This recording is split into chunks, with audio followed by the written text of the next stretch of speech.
운동 선수들은 어떤 구단으로부터 스카우트 제의를 받으면 먼저 계약 조건을 살펴봅니다.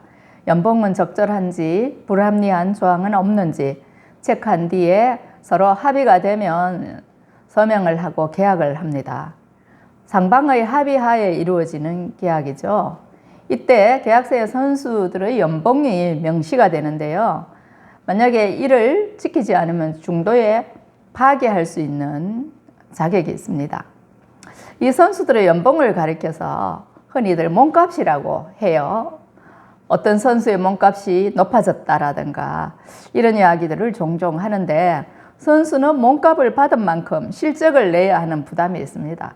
그러나 그만큼 노력을 하게 되고 그의 실력이 향상되기 때문에 인지도도 올라가게 되는 거예요. 그러면 구단에도 유익을 주고 자기 자신의 성취감과 보람감, 만족도 높일 수 있습니다. 아주 생산적이고 효율적인 일이라고 할 수 있죠.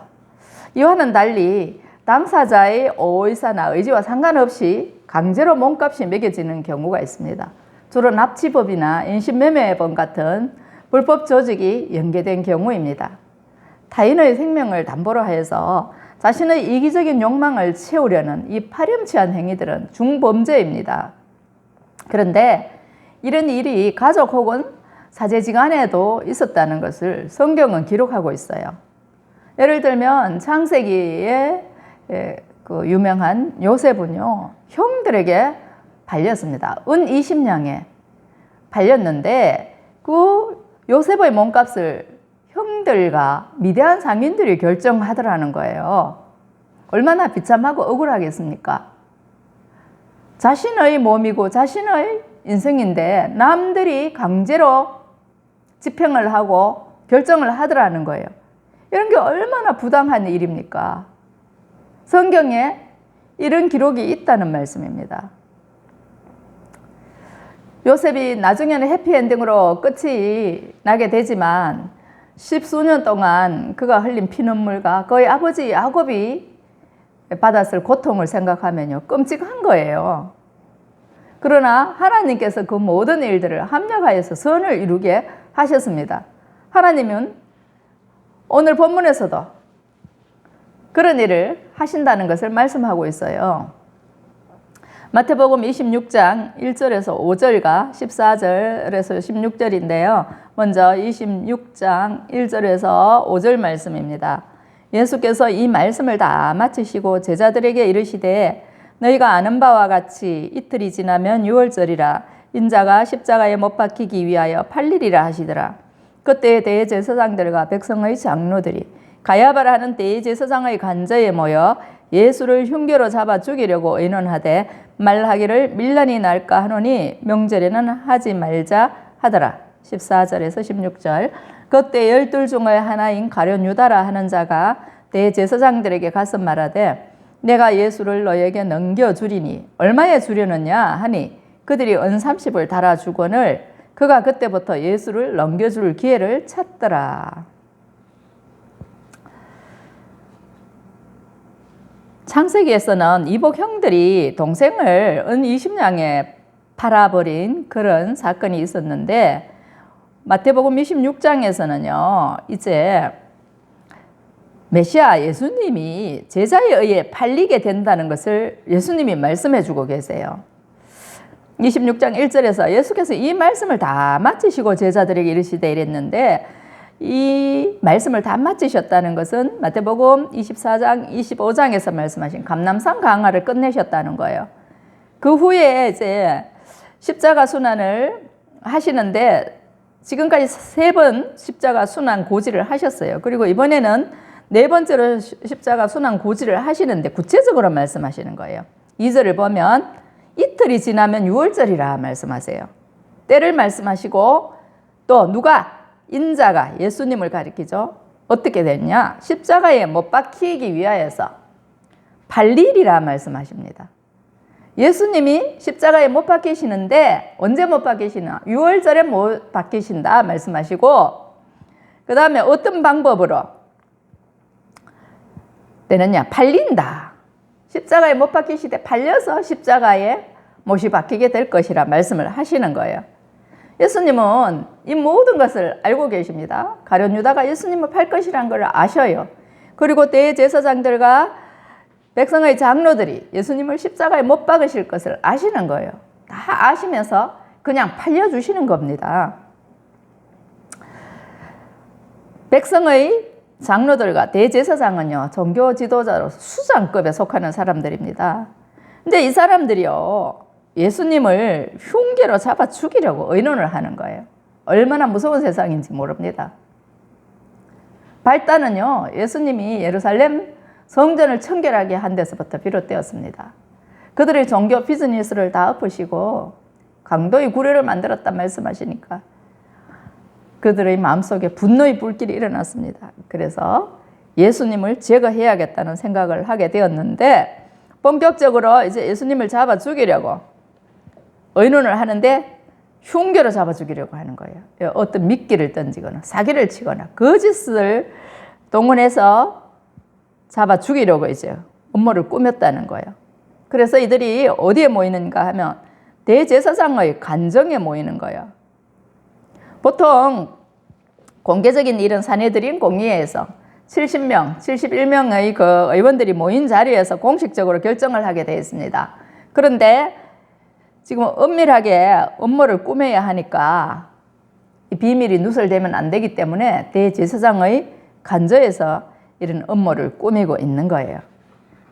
이거 참 하나님께서 보실 때는 너무나도 악한 일입니다. 그래서 예수님이 예루살렘아 예루살렘아 하시면서 통곡하신 그 이유가 거기에 있다는 걸 알 수가 있는 거예요. 하나님께서 이미 여자의 후손을 통해서 제약된 인류를 구원하시겠다고 약속하신 바가 있습니다. 창세기 3장 15절에서 여자의 후손을 약속하셨습니다. 그 약속대로 예수님 이 땅에 오셨고 이제 절정의 때가 되어서 십자가를 지시는데 이 땅에 살고 있는 사람들의 그 욕심과 이해관계가 맞아 떨어지는 거예요. 그럼에도 불구하고 이 모든 악한 일들을 하나님께서 다 선으로 이루시고 악인은 악인에게 적당한 대로 쓰시는 거예요. 왜 우리가 6월절에 예수님이 십자가를 지시는가 하면요, 그게 다 구약에서 약속하신 그런 내용과 연결이 되어 있다는 거예요. 5절을 보면요, 대제사장과 백성의 장로들은요 예수님을 잡아 죽이려고 의논을 하는데 밀란이 날까 하노니 명절에는 하지 말자 이렇게 의논을 했어요. 명절 6월절 명절을 말하는데 6월절은요 출애굽에서 이스라엘이 그 나온 절기를 기념하는 명절입니다. 바로의 압제에서 벗어날 때 10가지 재앙을 내렸는데 마지막 재앙이 장자의 죽음이었어요.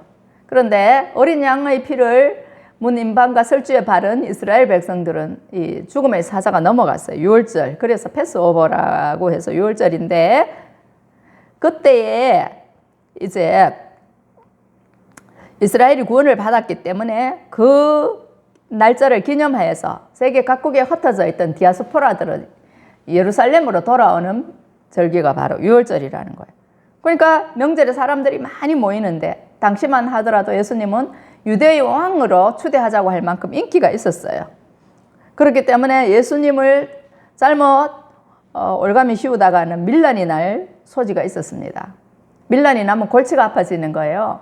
노마의 압제하에 있었기 때문에 밀란이 일어나면 노마 왕에게 가서 해명을 해야 됩니다. 뭐 때문에 밀란이 일어났는가 이거를 낱낱이 해명해야 되고요. 또 막 폭동이 일어나거나 이러면은 잘못하면은 로마에서 파견된 총독들이요 자리를 잃을 수도 있고요. 왕자가 위험해질 수도 있는 거예요. 대제사장은 로마에 잘 보여야 하고 헤롯 왕에게 또 잘 보여야 해서 이 종교와 정치가 유착되어 있는 관계이기 때문에 뇌물을 먹여서 대제사장직을 샀기 때문에 어쩔 수가 없이 그들의 비위를 맞춰야 되는 거예요. 그래서 6월절에 혹시나 밀란이 날까 두려우니까 그 날짜를 피하려고 했어요. 그런데 가룟 유다가 예수님을 팔겠다는 제안을 했습니다. 가룟 유다는 예수님의 12제자 중에 한 사람이었어요. 그것도 재정을 맡은 사람이었습니다. 그런데 그가 대제사장에게 가서 말하되 내가 예수를 너희에게 넘겨주리니 얼마에 주려느냐. 예수님 스승인데 팔아먹으려고 흥정을 하는 거예요. 그러니까 뭐 갖다부터 말도 없이 잘 됐다는 거예요. 30을 달아주었습니다. 은 30. 그때부터 가룟 유다는요, 예수님을 대제사장 일당들에게 넘겨줄 기회를 찾고 있었어요. 야, 보면요, 외부의 어떤 음모와 내부의 배신이 맞아 떨어져서 급작스럽게 유월절에 이 일이 이루어지게 되었습니다. 그런데 그 이면에는요, 하나님의 섭리가 작용하고 있다는 겁니다. 유월절에 이스라엘 백성들이 출애굽을 했는데 그것은요, 어린 양의 피로부터 그들의 죽음을 면한다는 그러한 상징이 있는데요. 그 어린 양의 피는요, 신약에 예수 그리스도의 보혈을 의미하는 거예요. 구원의 실체로 오신 예수님께서 이제 십자가에 달려 죽으시면서 피를 흘리신데 그 피가 우리를 구원하신다는 그 말씀입니다. 이제 구약의 제물이 필요 없고 예수께서 친히 희생 제물이 되어 주시는 사건이죠. 근데 이 악한 사람들이 악한 깨까지도 음모까지도 하나님이 이용하셔서 정확하게 하나님의 시간표에 십자가를 지시게 하셨다는 거예요. 하나님이 유월절을 이렇게 예정하시고 이미 그 시간표에 맞춰서 예수 그리스도를 희생시키셨다는 겁니다. 이거는 무슨 의미입니까? 우리가 흔히 똥은 누가 싸고 누구 보고 치우라 한다는 말을 많이 하는데 인간이 싼 똥을 인간이 치우는 것이 아니라 하나님이 친히 치우시는 것을 말씀하는 거예요. 하나님은 인간을 창조하셨습니다. 만드셨습니다. 그리고 법을 주셨습니다. 자유의지도 주셨습니다. 그러나 아담과 하와가 범죄함으로 복락원을 잃어버렸습니다. 그래서 우리가 신락원에서 살게 되었는데 다시 복락원으로 돌이키기 위해서 예수 그리스도를 이 땅에 보내시고 그 죄를 예수님이 뒤집어 쓰도록 하셨어요. 이게 바로 하나님의 사랑이라는 겁니다. 그런데 인간은요, 끊임없이 죄악 가운데서 범죄를 하는 거예요. 욕심이 말도 못하는 것이 인간입니다. 대제사장들과 백성의 장로들은요, 자신들의 종교적인 기득권을 유지하기 위해서 예수님을 죽이려고 했고, 가룟 유다는요, 금전적인 욕심이 나서 예수님을 팔았어요. 요셉의 형제를 뭐 했습니까? 시기 질투 때문에 예수님이 아니죠. 동생을 팔았거든요. 이게 인간이 살아가는 세상이라는 거예요. 시기 질투 때문에 가족을 팔아먹고, 욕심 때문에 스승을 팔아먹고, 자신의 기득권을, 명예를, 이익을 지키기 위하여서 무고한 사람을 음모로 희생시키는 것이 이 세상이라는 거예요. 얼마나 더럽고 악한지 모릅니다. 그러나 하나님은 그럼에도 불구하고 인간을 구원하시기 위하여서 예수님을 이 땅에 보내시고 제2위 하나님, 성자 예수님을 십자가에 못 박게 하셨습니다. 사람들은요, 자기가 일 잘못해놓고는 계속해서 딴 사람에게 핑계대고 전가하죠. 책임을 전가하죠. 나 안 했다는 거예요. 발뺌하려고 애를 씁니다. 하나님은 그렇게 하시지 않았어요. 내가 내 손으로 지은 사람들, 인간이 타락했으니까 내가 저들을 구원하겠다. 내가 저들의 죄를 처리하겠다. 말씀하시면서 실제로 예수님을 이 땅에 보내신 거 아닙니까? 그게 하나님의 은혜이고 자비이고 사랑인데요. 이것을 통하여서 우리에게 말씀하시는 바가 뭡니까? 사람이요, 마음으로 계획할지라도 자기 뜻대로 안 된다는 거예요. 유월절 피하고 싶었지만 유월절에 되어지는 것, 하나님의 주권하에, 섭리하에 있더라는 겁니다. 우리가요, 무슨 일을 마음으로 계획해도요, 하나님이 허락하지 않으시면 되지 않습니다. 잠언 16장 9절에서도 말씀하고 있어요. 사람이 마음으로 자기의 길을 계획할지라도 그의 걸음을 인도하시는 이는 여호와시니라 그랬어요. 사람이 아무리 좋은 계획을 세워도 주께서 그 길을 인도하시지 않으면 안 되는 거예요. 내가 어느 회사에 취직을 하고 싶다, 그런 마음이 있어요. 그러나 하나님의 허락이 없으면 그 회사에 취직이 안 되는 겁니다.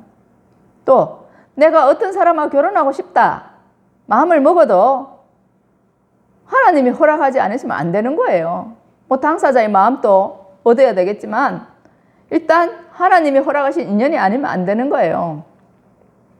공중에 날아가는 참새 한 마리도 그냥 떨어지지 않는다고 성경은 말씀하고 있습니다. 모든 게 하나님의 주권 하에 있어요. 때로는 우리가 무리하게 욕심으로 일을 밀어붙일 수가 있어요. 그러나 결과가 순탄하지 않을 때가 있어요. 살다 보면 막 계속 잡음이 일어나고 뭐가 잘 안 풀리는 거예요. 그럴 때는요, 뭔가 지금 하나님이 원치 않으시는 무언가가 있었거나 주변에서 만류하는 뭔가 있었던 일이 있습니다. 그걸 우리가 돌아볼 줄 알아야 되고요. 생각할 줄 알아야 됩니다. 하나님이 원치 않는데 내 욕심 때문에 뭔가를 억지로 하다 보면 분명히 거기에 마찰이 생기고 갈등이 생깁니다. 또 하나님 허락하셔서 하시는 일이라 하더라도 방해하는 사람들이 있기 마련인데요. 그런 것도 우리가 잘 분별할 필요가 있어요. 또 일이 일사천리로 잘 풀리는 경우에도 한 번쯤 주의하고 경계를 해야 되는 거예요. 고린도전서 10장 12절은 이렇게 말씀합니다.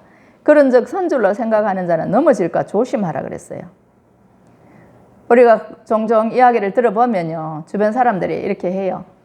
우리 애가 잘 되고 있어요. 지금 너무너무 잘 됐어요. 그러다가 얼마 안 돼서 다 망했어요. 실패했어요. 이런 이야기를 하는 걸 볼 수 있어요. 그러니까 우리가 지금 내가 선 것 같은데 아니고 잘 나가는 것 같은데 언제 넘어질지 모른다는 거예요. 그래서 매사에 신중해야 되고 하나님의 도우심을 날마다 구해야 된다는 겁니다. 이것이 오늘 첫 번째로 성경에서 주시는 말씀입니다. 우리가 타인의 생명을 담보로 어떤 악한 일을 꾸며서는 안 된다는 것, 그리고 모든 일은 하나님의 주권 하에서 이루어진다는 것, 사람이 마음으로 계획할지라도 하나님이 이루어 가신다는 것, 때는 하나님께 있다는 것, 그것을 우리가 기억해야 되고요. 또 한 가지, 욕심이 화를 부른다는 거예요. 가룟 유다가 예수님의 제자로서 재정을 맡아서 예수님과 함께 공동체 생활을 했는데 예수님이 적은 재정으로 얼마나 많은 기적을 베푸시는 것을 그가 보았습니다. 그러나 결과적으로는 제자 공동체에서 가장 먼저 이탈을 하게 되고요. 또 예수님을 은30냥에 팔아먹는 파렴치한 행동까지 하게 되는 거예요. 가룟 유다가 예수님 왜 따라다녔겠습니까? 추측해보건대 예수님 따라다니면 재정적인 유익이 있고 어떤 재무부 장관이라도 할 줄 알았던 모양입니다. 예수님이 세속적인 정부를 세우면 한자리 하시면 자기가 재정부 장관이 되고 그러면 명예도 얻고 권세도 얻고 경제적인 즐거움도 얻을 줄 알았습니다. 그런데 요한복음 6장에서 보면 예수님이 자꾸만 다른 말씀을 하시는 거예요. 나는 하늘에서 내려온 살아있는 떡이라 말씀하시고 내 살과 피를 먹는 자는 영생하리라 말씀하시고 참 아리송한 말씀을 하시는 거예요. 그래서 제자들이 많이 떠나갔다라고 요한복음 6장에서 기록하고 있는데 가룟 유다도 아마 그런 부류가 아니었나 싶습니다. 그렇다 보니까 내가 기대했던 메시아가 아니구나.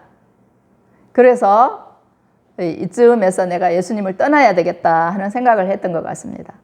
그런데 떠날 때는 말없이 조용히 가면 되는데 왜 굳이 예수님을 팔아먹어야 하느냐 하는 거죠. 성경은요, 가룟 유다의 마음속에 사탄이 들어갔다라고 기록하고 있어요. 요한복음 13장을 보면 그렇습니다. 예수님이 제자들의 발을 씻기는 자리에서 말씀하시고 또 떡을 떼어서 이렇게 성만찬을 하실 때 보면 가룟 유다에게 주시는데 유다가 그것을 받았어요. 그리고는 밤중에 나갔다고 기록하고 있습니다. 그것은요, 유다의 마음속에 사탄이 이미 들어갔어요. 그것을 예수님이 지적을 하셨는데 이 사탄이 언제 우리에게 들어옵니까? 우리에게 허점이 있을 때 그 틈을 타고 들어옵니다. 역사를 합니다. 우리를 사로잡아 버립니다. 가룟 유다가 금전적인 욕심이 있으니까 예수님을 팔아서 어떻게 해보려는 그 마음을 완전히 사로잡아 버렸습니다. 그래서 행동에 옮기게 되는데요. 이것 때문에 사람들은 그러면 가룟 유다가 이미 하나님께서 예수님을 십자가에 못 박아 죽이시기로 하셨으니까 가룟 유다는 하나님의 계획 가운데서 수임받은 거 아닌가? 그래서 죄가 없는 거 아닌가? 이렇게 말할 수 있다는 거예요. 가룟 유다가 아니어도 하나님의 일은 이루어지고요. 가룟 유다가 팔지 않아도 예수님은 인류의 죄를 구원하십니다. 인류의 죄를 담당하시는 거예요. 어떤 방법으로든 하시는 거예요. 그런데 굳이 가룟 유다가 끼어들 필요가 있었는가? 자기가 스승을 팔 필요가 있었느냐 하는 말이죠. 그것은 바로 가룟 유다의 욕심 때문이었다는 거예요.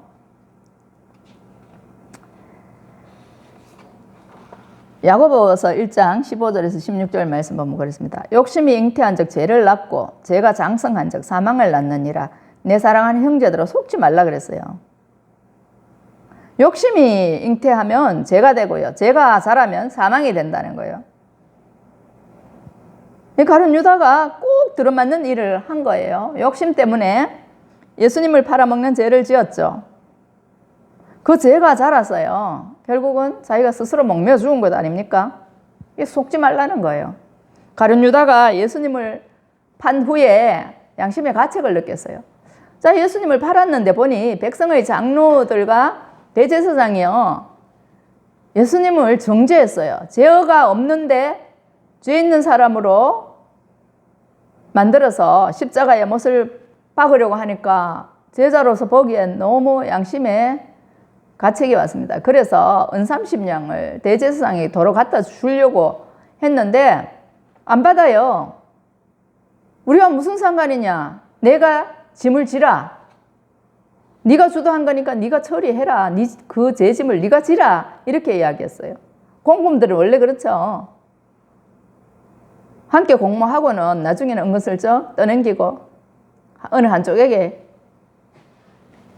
책임을 전가시킵니다. 희생양을 만들어버리죠. 이게 바로 죄를 짓는 사람들의 특징 아닙니까? 잠언 16장 4절 보면요, 여호와께서 온갖 것을 그 쓰임에 적당하게 지으셨나니 악인도 악한 날에 적당하게 하셨느니라. 굳이 그때 그 시간에 악하게 쓰임 받지 않아도 되는데 자기가 욕심을 버리지 못했기 때문에 그런 일이 일어나더라는 거예요.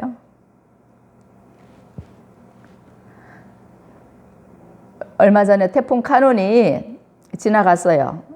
곳곳에 상처를 남기고 지나갔죠. 근데 사람의 마음에서 일어나는 욕심의 회오리는요, 태풍보다 깊은 상처를 남겨요. 태풍의 흔적은요, 복구를 하면 됩니다. 근데 사람의 마음에서 일어나는 이 욕심의 회오리, 분노의 회오리, 시기, 질투의 회오리, 이런 것들은요, 통제가 어려워요. 수해가 나면 정부에서 복구해줘요. 지자체에서 복구를 해주죠. 구제헌금도 모으고 합니다. 온 국민이 한마음이 되어서 이렇게 도와주지만 사람의 마음에서 일어나는 이 잔인한 분노의 불길, 미움, 시기, 질투, 욕심의 회오리 바람은요, 누가 처리해 줍니까? 남이 말려줍니까? 자기 스스로 다스려야 됩니다. 어떻게 다스립니까? 하나님의 말씀 앞에서 자신을 쳐서 복종시키고 하나님의 말씀으로 돌아와야 되는 거예요. 그게 안 되면요, 선을 넘게 되는 겁니다.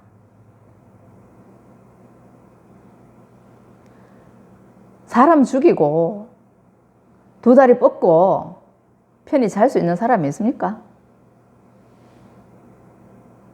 교통사고 내서 누가 다쳐도 트라우마가 생기는데요.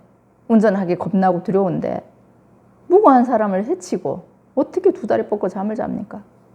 그런데도 아무렇지도 않다면 그건 이미 짐승의 탈을 쓴 거죠. 특히나 남의 생명을 담보로 해서 몸값을 흥정하고 위협하는 사람들, 중범죄 아닙니까? 우리가 무슨 권리가 있어서, 사람이 무슨 권리가 있어서 남의 생명을 해치고 남의 몸값을 결정할 수 있단 말입니까?